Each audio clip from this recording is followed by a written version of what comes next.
Okay, can I just check everyone who wants to leave and doesn't want to stay from barracks to bench, or everyone's going to stay and listen, okay, and eat quietly, fantastic.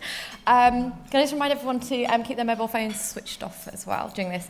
I don't know what programme you've got. I'm not Alex Davis. I'm Jill Lang. I'm a Health and Homelessness Advisor working for the Ministry of Housing and Communities and Local Government and Department of Health, which is a very interesting position to be in. My colleague Jane was in the room a minute ago. Where's she gone? We're both homelessness advisors. Trying to kind of bridge the gap between housing and health.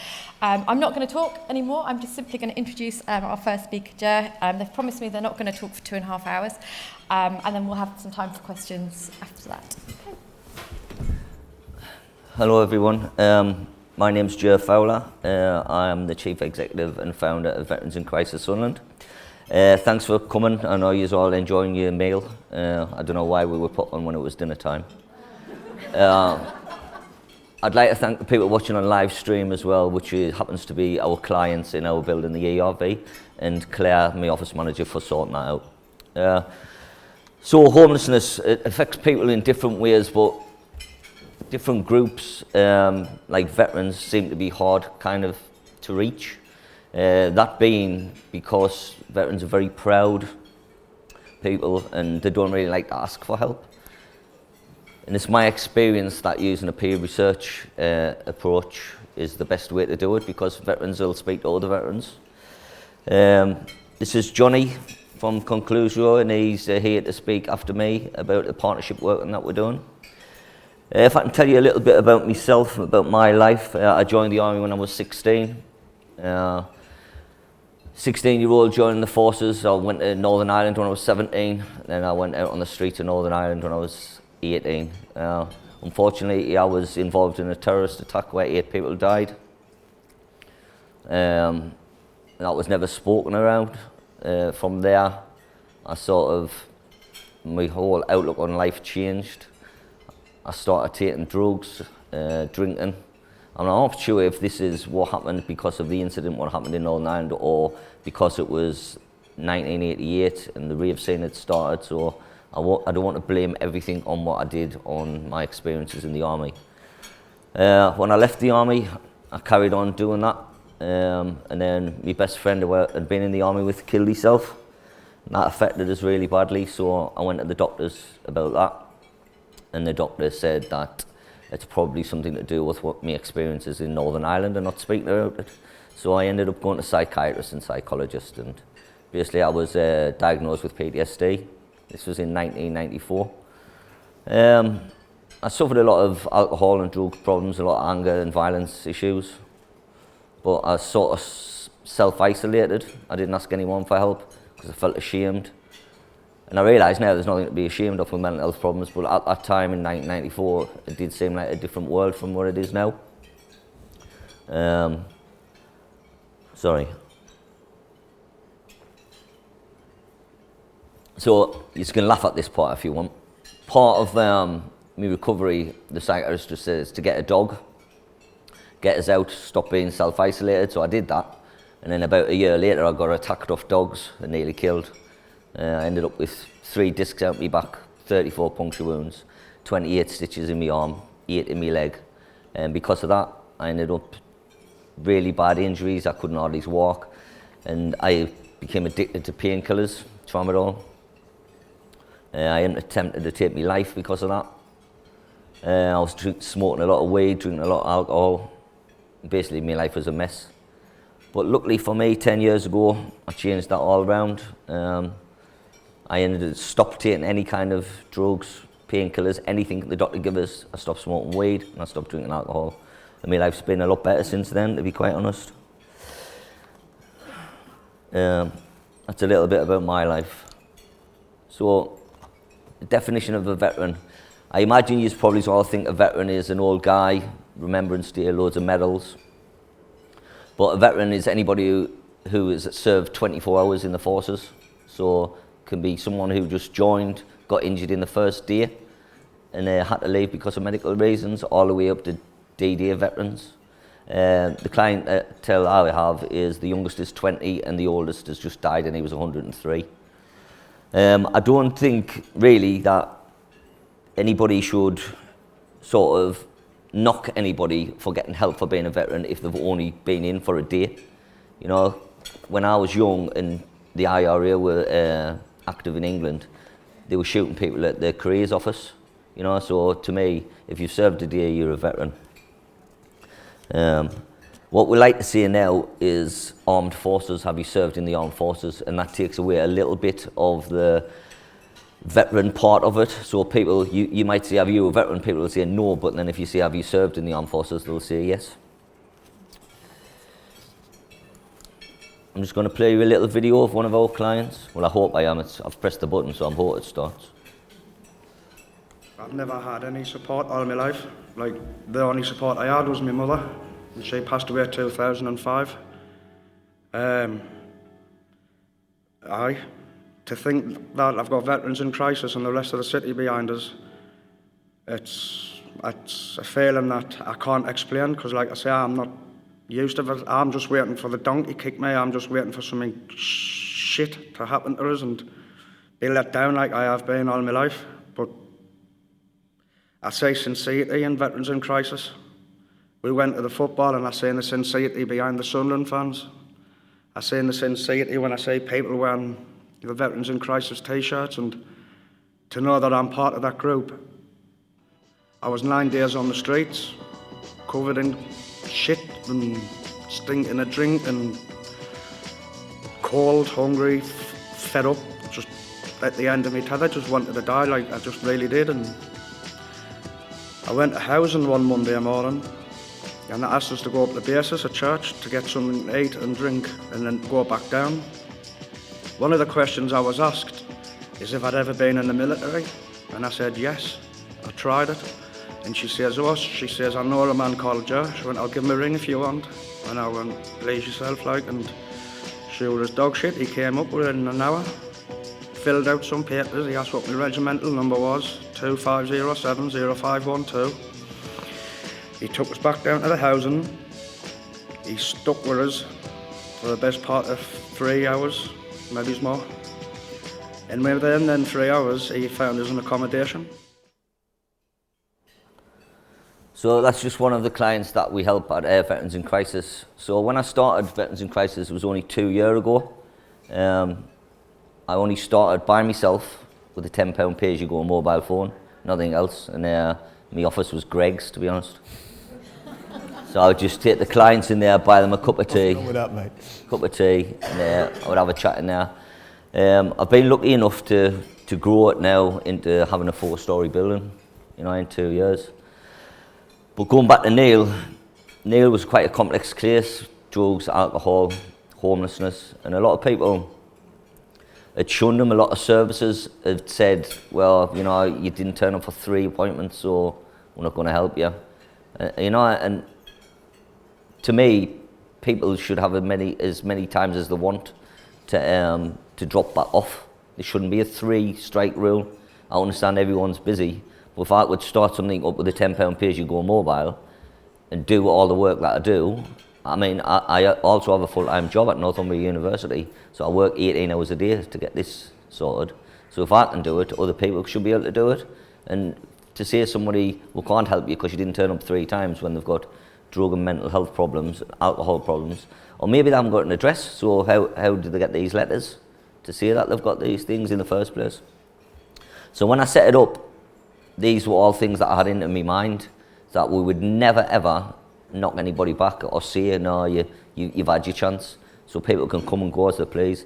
We only sign people up, we never sign them off, because I haven't got to prove myself to anyone, I haven't got to put any outcomes or tick any boxes for anyone, so they can always come back. There might be 2 years down the line, they might want to come back and get some help. We don't put up with any bureaucracy, to be honest. When I was in the infantry, and everything's done by momentum, so everything's done really fast. So that's the way I like it to happen. And we have some really good, some really good outcomes with that. The quickest I've housed someone is 15 minutes from being street homeless. I'm not going to beat that record, I don't think. But so that is somebody on the street to me getting them a flat view in 15 minutes. And that's because we don't have to go around asking loads of different people.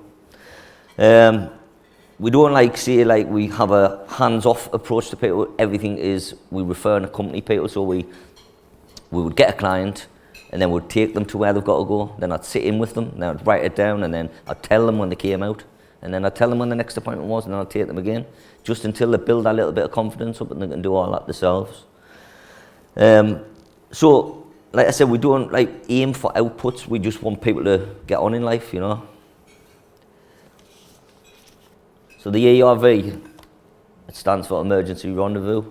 That's so when you were at war or you're on exercise, you're given coordinates. If anything went wrong, everyone's to head to there. So that's why I named it. So I hired that building. It was a total wreck. I've spent £20,000 doing it up. Downstairs is 24-hour drop-in. The next floor is an apartment, which is enough room for a family of 4. The next floor is a therapy centre where we do loads of different kinds of therapy, like art therapy, music therapy, NLP, mindfulness, Reiki. All that's free. And on the top floor is a podcast. The idea of the podcast is it's just a conversation, what any veteran would hear in the naffy. So it's got a bit of swearing and a bit of, you know, a bit of gallows humour sort of thing.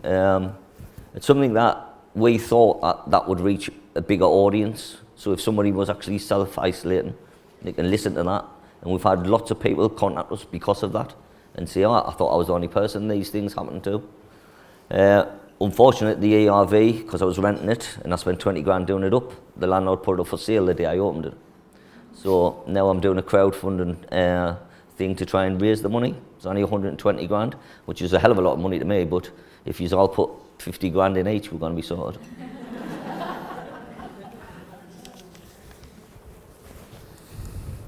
So we do a whole wraparound service. So the whole point of VIX was I didn't want people coming in from getting jobs and just coming to work for VIX because it was a job. So I worked for a homeless charity in Sunderland that was based in Gateshead, and I hated working because the fact was 90% of the staff were from Newcastle and didn't have any empathy for people in Sunderland. None at all. So I thought, well, that means so much to me, helping people in Sunderland, it will for anybody else. So I made Veterans in Crisis a community interest company instead of a charity, because I wanted the word community in it, and I wanted a whole city-wide approach. The model is that you have to have been a client to work with clients, so that works both ways. The new client sees that the old client's progressed, the old client has got something to progress to, so hopefully it'll go to volunteer, then a full-time job. And the clients can always say to the other person, I know how you feel, because when I went to psychiatrists, they said things like, I know exactly how you feel, and none of them had been blown up or shot. So they didn't know how I felt. So that's one thing that's always stuck in my mind, and it does with other veterans. Because we went for a city-wide approach in Sunderland, I got the community behind us. I designed the T-shirt, which is the logo. Asked people to buy the T-shirts, then take photos and send it on social media. So we put it on the website, all the social media. That's how we made money, because I'm self-funded. When Jordan Pickford came back, the England goalkeeper, when he came back from the World Cup, I got him to wear one because he's a Sunderland lad, and that sent sales through the roof. Now we sell stuff like kids' clothes, dogs' coats, anything I can put the logo on, and that goes all around the world, you know, and that's how we fund ourselves.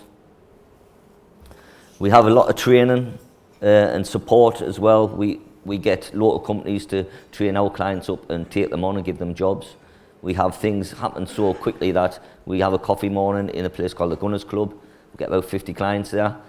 Some days people phone up and say, I've got a job, does any of your clients want a job? Last week somebody phoned up and said, I have a job. I give the phone to one of the clients. The client gives us the phone back, put his coat on, and he says, I'll start work in half an hour. That's how easy it was. So if you look at the stats, I'm not going to read them all out because that's not really my crack, to be honest. You read the stats yourselves. There's going to be more and more veterans coming, right? And what we need to do is have a joined up approach. Don't take it all on one. You know, this wouldn't work if it wasn't for sort of a city-wide approach, and we get every service involved, the community involved as well. What we need to do, though, is work on health issues, because finding someone a house, it's easy, like I did in 15 minutes. But then if I just put that person in there, what happens then? Socially isolated, start drinking, taking drugs. You know, they're no better off. They might just have a roof on their head, you know, but they're not going to keep that tendency. So we have a whole wrap-around approach. So we build into a whole training package for the whole week. So there's something for them to do 9 till 5, as if they've got a job. So we have a company in Sunderland called Fitness 2000. That's a gym. They give us lifetime memberships free, saving them £30 a month. We have 3 circuit training sessions a week there for them. We have art therapy. We have a walking club called Ramblers Anonymous. We have a running club. We do all sorts with them. Anything that keeps them busy, you know. Health-wise, to me, I feel like the doctors just kept giving me more and more tablets all the time, you know, and that's something that I think made myself worse, you know. I would never have been as bad if it wasn't for the prescription drugs, I don't think. So now I try to steer them away from that. We even have a stop smoking service come every week, and it's been brilliant, you know.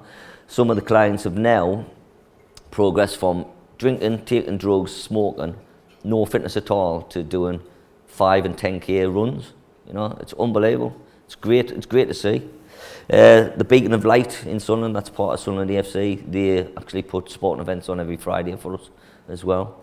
The clients love anything that's physical because they can make it into a team, so they can have camaraderie with that, you know, wind each other up about it. So once again, I'm not going to read it out. You can see the Sun and the Daily Mirror and housing sort of thing. These sort of things, like I said, it's just going to get bigger and bigger. I mean, how do we stop it? The only way to stop it is by being in partners with people. You know, I have a client at the moment that is just leaving the army. Contacted us, they're leaving the army. Family of 2. They've come out. They've only got 20 days to go. They went to the local authority, who were brilliant with me. Unfortunately, when they just spoke to them, the local authority said, well, you're not homeless yet. Come back when you're homeless. But like, that's ridiculous, you know. You can't do that, because there's a family going to come out into crisis when you've got these 20 days to sort it out. I went and spoke to them, and they explained to me that the Homeless Reduction Act of October 18, the MOD is supposed to give you a referral. It's called, sorry, I'm just need to look, duty to refer. But I found out now that's never happened, not once in Sunderland. So that's something that needs looking at. That family now, because I've stepped in, they've got a house to come out in 20 days. You know, they haven't got that stress. 2 kids, you know, and it is quite easy to do, to be honest. Or I think it is.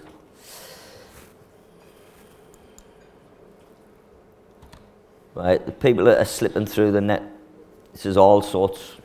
It's so easy to happen. When you're in the army, I see the army because I was in the army, but when you're in there, everything's done for you.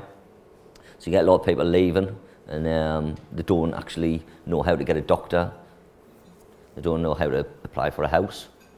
So I had one guy, he'd served 22 years. He was living in a tent with these 2 dogs because he didn't realise that you could go to the council and ask for help about getting a house. You know, and it took us a couple of weeks to get him sorted. The best thing that sort of happened to Vix, I think, is the partnership I've had in the health, the CCGs, GP Alliance.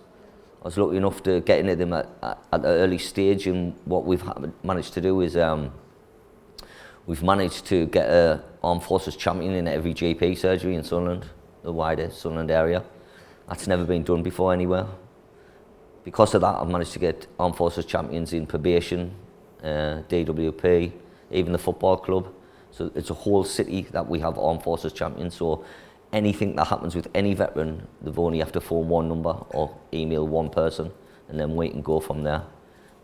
Myself, the whole city approach, it's working brilliant. I don't know if there's anywhere else does it. I don't think there is. There definitely isn't a GP with Armed Forces champion in around the country, you know, and we've just won the Health Service Journal Award for that. Yep. Right, going through that really quick. Once again, I'm not going to read it out to you. You can all read. Yeah. Right. There you go. I was told that I had a minute. Quickly, I hope. I was told I only had a minute, so right. Well, I'm really glad. I hope you enjoyed that. Right, a lot was quick. Right.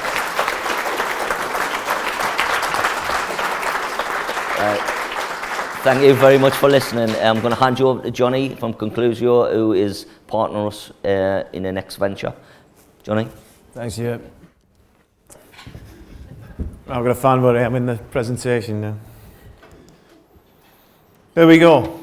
Yeah, I'm Johnny Skillicorn-Aston. I work with a health transformation consultancy called Conclusio. We work as an integrator, bringing together commissioners, providers, regulators, innovators into a space within health and social care where they can maximise those opportunities for the benefits of users and patients and clients. We're partnering with veterans in crisis because they've got proof of concept. As you've heard from Jer, they have a approach, a system that works. It's about people, it's not about process. If you've learned nothing else from Jer's presentation, you will have learned two things, hopefully. One, that he's never going to get the freedom of Newcastle. Two, that he doesn't bear grudges, because anybody that was half eaten to death by a dog and then produces dog coats with logos in is definitely not somebody that bears grievances for too long. So anyway, thank you. So I just want to go through, Jer's been very good at opening up what Veterans in Crisis does in Sunderland. I want to just talk through how that's relevant to health and social care systems in terms of having proven that concept and where the portability of that, where that might go in the future. I just want to look at the landscape within the NHS. I've worked in the NHS at senior level for many years, and recently the mantra has been 3 letters. I heard Richard Murray yesterday from King's Fund talking about how the NHS is listed with 3 letters, and I'm not going to apologise for introducing another 3. So every organisation has acronyms. When I was a lad, I thought acronym was a lizard of some nature. Anyway, I joined the NHS, and now I'm very familiar with what an acronym is. So, long-term plan. We all know the scope there. Central core of that is integrated care systems. I don't know if anybody is here that works in an integrated care system. Quick straw poll. Anybody experience of integrated care systems? Very brave. Very brave. Another one at the back. Brave or just late? Don't know. Anyway. So 40 integrated care systems, ICSs, over the next 2 years. Central to the delivery of the long-term plan, its ambitions and aspirations, and it's all about partnership.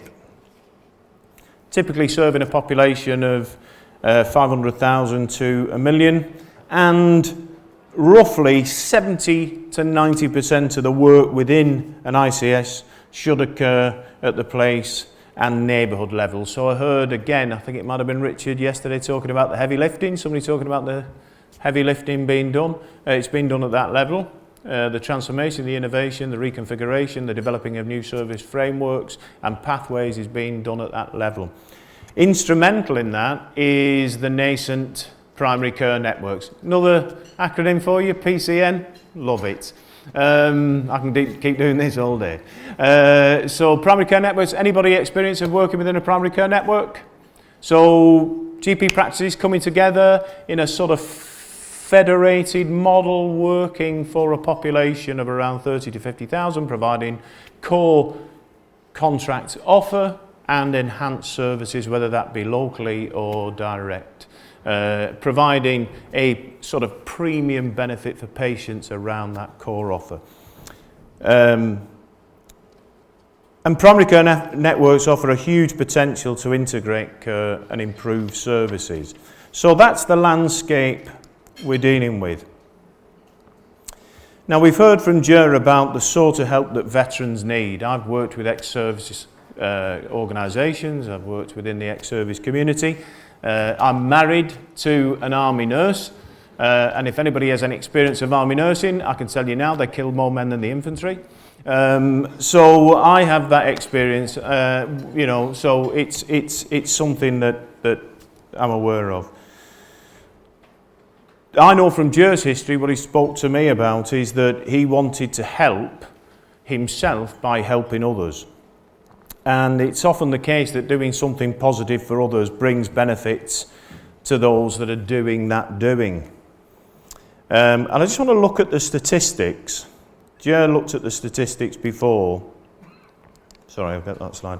And we can see that by 2028, and these are Ministry of Defence statistics, by 2028 there'll be about 1.6 million people from the ex-service, the veteran community. It's a serious number. If you look at an example in healthcare, in healthcare, about 1.6 million people go into a community pharmacy every day. So if you imagine you took that group and that, they're a big chunk of people to look at. So it's a growing population. It's a population that is more characterised by those of working age, going back to what Jer said earlier about you think of the old and bold, as we call them, medals, Remembrance Tide, great bunch of people, but majority of veterans will be of working age. And that means that there is risk, because if we don't manage the health and social care needs of those people, they may be of working age, but they'll fall out of the very security systems and safety nets that support them, that keep them as viable, independent people, purposeful people in the community. That leads to a decline in well-being, that leads to an exacerbation of pre-existing health conditions and the onset of new health conditions, and before we know where we are, we've got a whole other cohort of people driving healthcare provision upwards, driving demand, perhaps not getting the services in the right place, accessing services at the wrong time, in the wrong place. What we want to do is see a change. So we want to see that where there's a risk, a rising risk, we tackle that risk there and then. We stop at the earliest point of intervention that decline in well-being and onset of ill health. We look at the wider determinants of health. So we look at things like economic security, housing status, the family situation, links into the community, the social and cultural capital. We enable people to help themselves, to help others by helping themselves. And it's that positive network which brings the real benefit. Veterans are used to an experience of connectedness. You're connected to each other, you're connected to your unit, that unit is connected to a regiment or a corps, that's connected to a brigade, and so on and so forth. You're part of something, you know, concentric circles. Very often veterans come into the community and suddenly that is all gone. That is all gone. So, common purpose and mutuality, we've got lots to gain from that. Very much now in health and social care, we talk and have done for many, many years in systems about return on investment. What we ought to be looking at is the social return on investment, and there's a whole science behind that. There's a whole endeavour about how we show that. Put simply, I think it's encouraging integrated care systems and other mechanisms of commissioning and providing to think about not just the cashable, but the non-cashable. If we're all in a common endeavour, something may not be a saving to your bottom line, but we've got to move away from that siloed thinking. And I think the ICS approach is encouraging people to do that, but we've got to put more effort into showing those non-cashable benefits, those registers on the wider determinants of health that show an impactful, a meaningful improvement. And with the advent of integrated care systems, there's a clear shift to including social return on investment. 4 letters this time, SROI. See how we advance. So I think improving that social capital and well-being, there is much to be done in that. You know, promoting positive mental well-being can lead to improvements in lots of ways, and that includes physical health and higher educational attainment and all sorts of things that produce better long-term outcomes. I want to look at something that's a feature of the long-term plan, and that's social prescribing model. Another straw poll, anybody involved in social prescribing? Yeah. So we hear a lot about it. There's a little diagram for a model of social prescribing. Some important things to remember as we look at, and this is something we work with quite on a daily basis with in Conclusio, is bringing people together and not forgetting workforce development. You know, so we talk about the system, we talk about that, but unless we're enabling the workforce to operate at the top of its license, then you'll just get frustrations, the system breaks down. I'm hurrying along. One thing that is common in the veteran experience, whether someone's served 1 day or 22 years or longer, is they will have been befriended. They will have been befriended by the people that they sleep next to. They will be befriended by the people they operate with. They'll have friends, and sometimes they lose that. What JER has in the operation in Sunderland is essentially, it starts with befriending. It brings people in. It says you have a place to belong. You have people who care about you. You have people that will worry and care if you don't turn up. You have people who will take you from a situation where you feel you have nothing to giving you something, and then building on that and sustaining that and taking you into a place that you can't at this moment in time believe you can be back in. And I think there's, for us as Conclusio, looking at how we can take this proof of concept, replicate this across the country, work with primary care networks, work with commissioners and providers, work in an ICS framework, and bring veterans into focus. I just want to say, and sometimes I like to be a bit controversial. Looking at Pathway, great organisation, heard at the receptions yesterday. I look in their book about inclusion standards, veteran community not there. It's an oversight that we all do. There's a whole group of people that are included in the standards, the expected standards. Veterans are missing. We all do it. They are very much a hidden thing. So veterans will find themselves in the cohorts that those people are working with, but veterans have a special case. Befriending is the start of it. Accessing social activities, supporting people to make the best use of their medicines, all sorts of things that can help. And this is the trick of it. Veterans can, as well as being done to, they can do to others. As Jer said in his model, you have to have had the experience, you know. They can be very powerful in our communities, within our health and social care systems, in getting these things started. If you look at veterans, if you look at where they work, or where they worked, I just want to skip forward. Skip too far forward. Let me just talk this one through. In the military, there are all sorts of occupational groupings, professional groupings that mirror civilian society. If I look at medical services within the armed forces, they operate within the NHS. There's no longer military hospitals. There are 6 hospitals, DGHs, across the country that host Ministry of Defence hospital units. In those units, you'll find nurses, doctors, radiographers, sonographers, physiotherapists, midwives, all sorts of things, treating military and civilian patients, rubbing shoulders with NHS staff.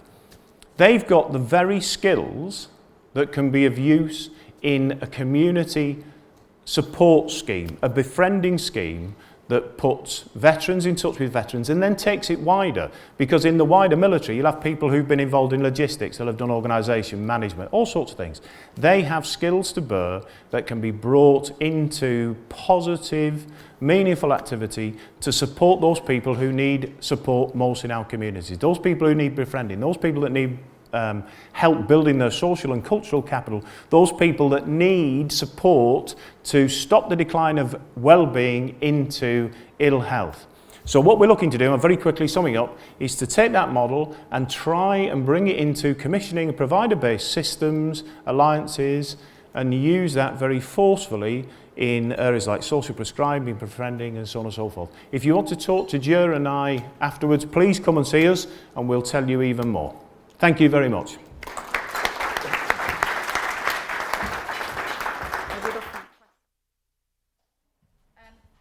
I would offer you questions, but we do actually have another session in 4 minutes' time. So if it's okay, is there anything really burning, or would you be okay to talk to Johnny and Jer after this session?